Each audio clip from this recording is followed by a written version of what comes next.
Taliaoa mai a Samoa I whanunga lelei. O le aso whau a whau ina mai e Lalotoa. Tātou te oli ma fia iai. O lea, tau atuia lau alofa I le atua I le Taeao. Ma whaari atu lo tātou wha maoni I lana fio I le pō. O alofa agamu li pō lau e kālesia.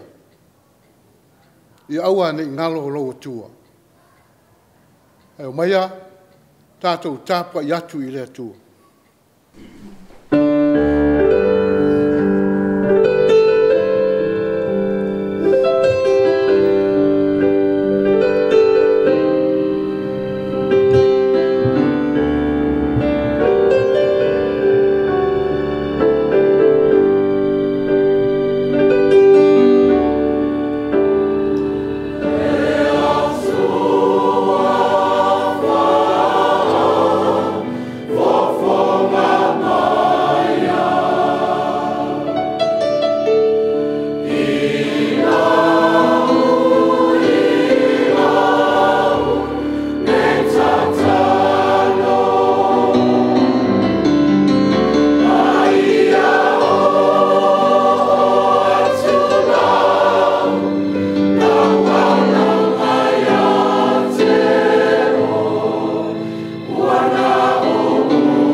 Mate lea o le matangi I le ua malu.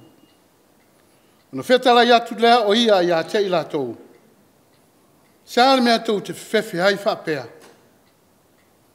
Sea le mea tau te rea whatua tua mai ai. Ona mua tua mata tau lava lea o I latou. Te o tātou te talo mo le anganga pa ia. Anganga pa ia ai. Fio mai ai le Tapuaiga Samoa I le nei Taeao fou. E mwhai ai mātou. Na tapua atu I la fio I le anganga ma le whamaoni. Mai ua tuai mea uma I le whaasirisirina o lo suafa mamalu.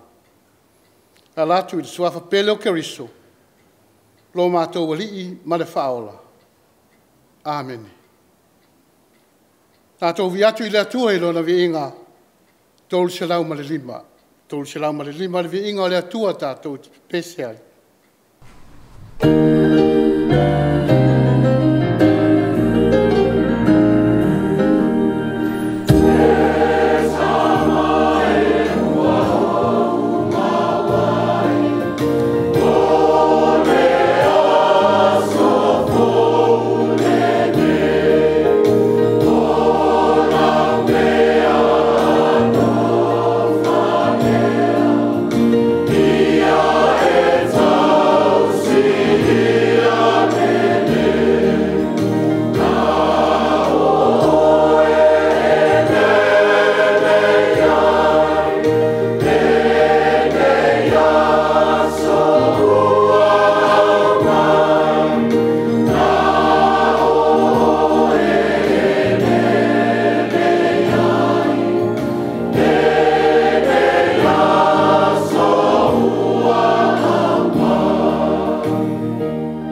Tātou whaalongonongo i le whetalai mai o le atua.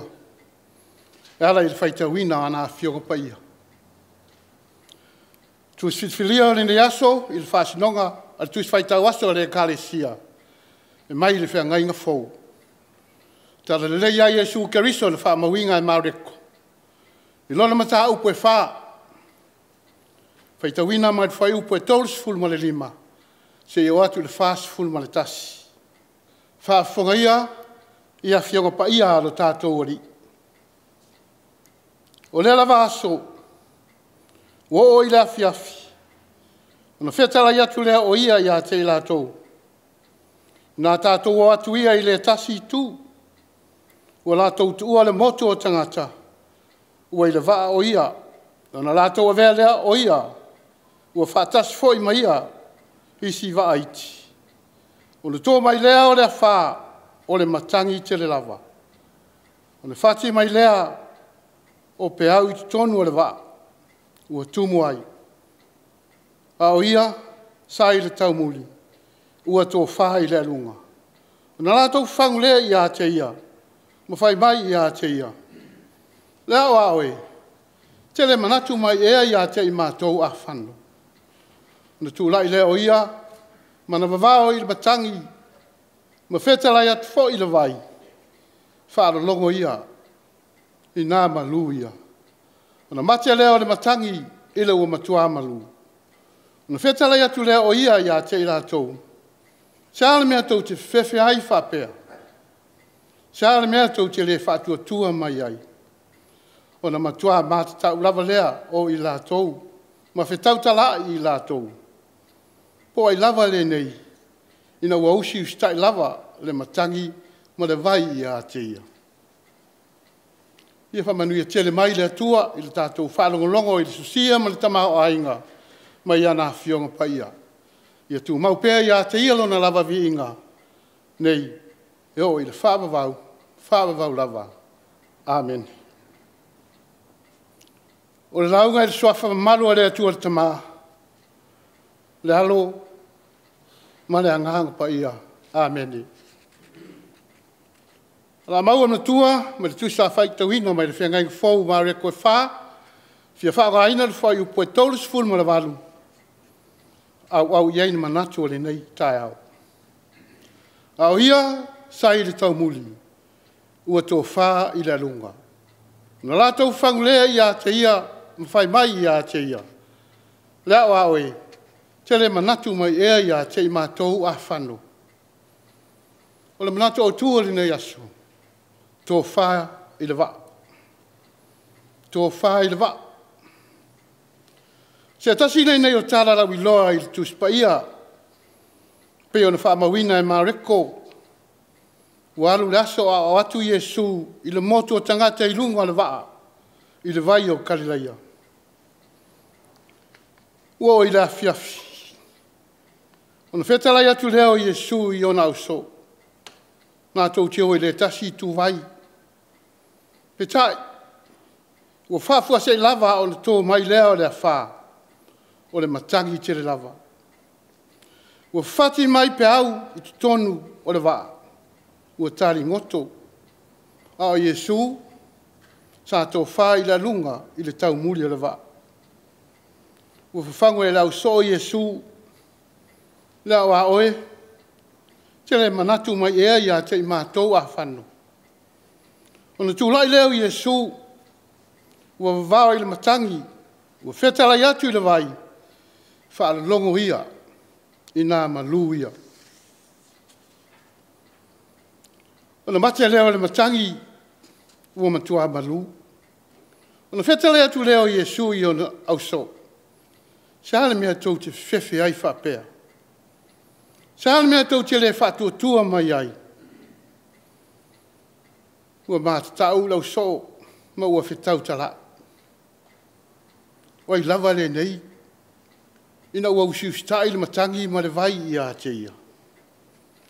O le mole mau i nā mareko, i le matau tia o le mana, ma le marosi whaatino ina Isu. Ina wana whaafile mu le malosi o le matangi ma le vai. O le upumoni. Wana o le atua na te mawhaia O le whaatonu le matangi ma le vai. O lona winga. O lo whaari mai e maa reko i le neitala. O Yesu, o le atua lava lea wali utinu tangata. Mo le whaola ina o le tangata angsala. Tolu ni vahenga Taeaua, o te fia whaasoa atuai, mo i tātou i le neitala ma tautia. Mua. Na o Yesu e malu waila vasa. Pe a whaatia. Wa na o Yesu e malu waila vasa. Pe a whaatia. E iei mawhatianga whaafitau leo langa. E peo sea wha. E a whiai o tātou tino. Na mawhauwhau e mai se langanga. O whia se inga rei tonu. No. A inga mai tū malo. O whia se inga i le malo e ka le sia. Whala pot putonga. O whale whai ngā reonga whoi ma business. Aho ina whati. A whaina. I tātou i mawhatianga ma whawhitau lia o leolanga. O na peila valea, o i tātou o le au so o Yesu. O whiwhewe ma whememea. Ina ua whafua sei o na awhatia le wholaunga i a whaha. Aia ua whaola ina i lātou. Ina ua tūla i Yesu ma wawao le matangi ma le vai. O na malua i lea o le a whaha. Samoa. Nau Yesu e malua i le vasa o lau wholaunga. Paua leo le malosi. E file mu ai. E whiara whani ai. E fia ai. E mau popo ai fo. O na o Yesu e file mu ai. Lua. A mawhatia ma tinga inga. Whaali ia Yesu. A mawhatia ma tinga inga. Ta watu ia Yesu. Mana ia whai unga na whai alau. So, o whilwhile whangum whaari a Yesu lo lato mawhatia. No lato whangu lea i a te ia. Lea wa oi, e te le manatu mai ea i a te i mātou a whanu. Ana le whangu i a Yesu. E le whaola ina lau so o whi meme hai ma le whewhe. Samoa ai. Oa meo e mawhatia ma ti ngā ingai. Whaali i a Yesu. O a mea o a whatia ma whe memea i ai. Whailoa i a Yesu. O a mea o e pole mātu atu wale ai.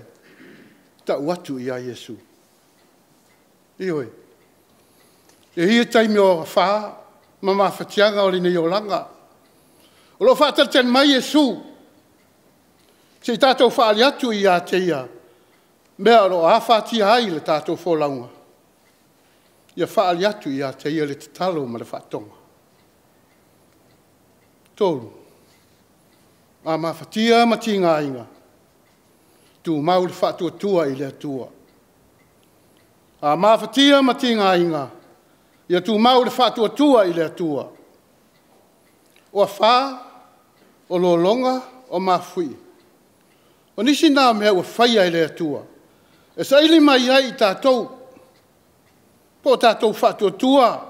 Ma mana tua o ia. I lau soifua ma lo tātou ola. Ioi. A le whaatua tua, le whaalango lea. I mea ua whaamoe moe i ai. O le mautino lea o mea e leo wa ia. Paua lea le mea o lo fia sila mai ai. Le atua i a Samoa. Po tātou whaalango atu i a tei. Po tātou whaamoe atu i lona mana. Po tātou mauti noa, o lana whio, o lo whawai hai lo tā saotonga. Samoa e. Aua tātou te masal salo i le lofa tu noa o le atua. Ai te tonu, whaalango ma whaamoe i a teia. Te te lai e sui lona au soo. Se hale mea tau te whewhe hai whapea. Se hale mea tau te le whaatua tua mai ai. O le whaatua tua. O le tasi leo mea lofa. Ua fōina mai a le atua mo i tātou uma. E mwhai ai o le tātou maua le file mulu loto. Pea hao mai e wha ma mawhatianga o le nei olanga. Lo watu nu ue Samoa. Ma lau Tapuaiga mai moa mai I lunga o televisioni nei Taeao. Ma na isi whamanatu. Mo I tātou uma ma I le tala mareko. Ana lea Iesu. E le malu le vai sa awhati ai le fōlaunga au so. Ana le whailo atu e lau so. Lo lato mawhtia I a Iesu. E le maua so lato file mu. Samoa ai. No Iesu tātou te maua ai le file mulu lotu. Wana o Iesu e malu ai le vasa o lau fōlaunga. Wana o Iesu e le lei matonu ai mea uma. Wana o Iesu e mau ai se moe file mu. Tō whai le wa. Amen. Tātou vi atu I le atua. I lona vi inga se lau fast full malvalu. Se lau fast full valu vi inga le atua tātou to e pese ai.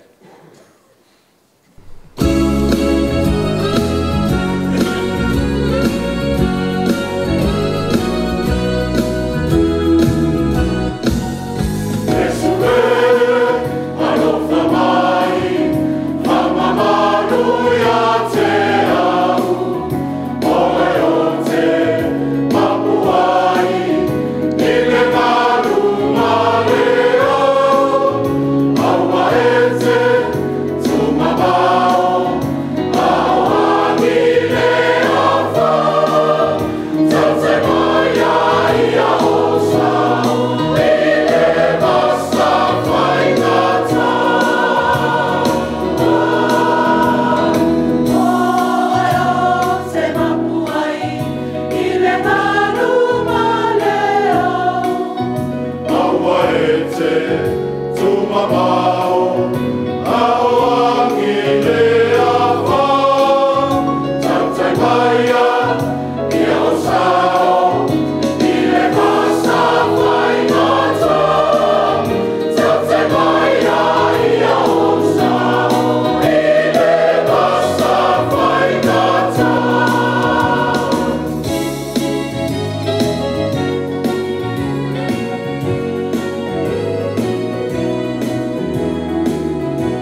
o a tātou tārsanga ma le talo whamanuia.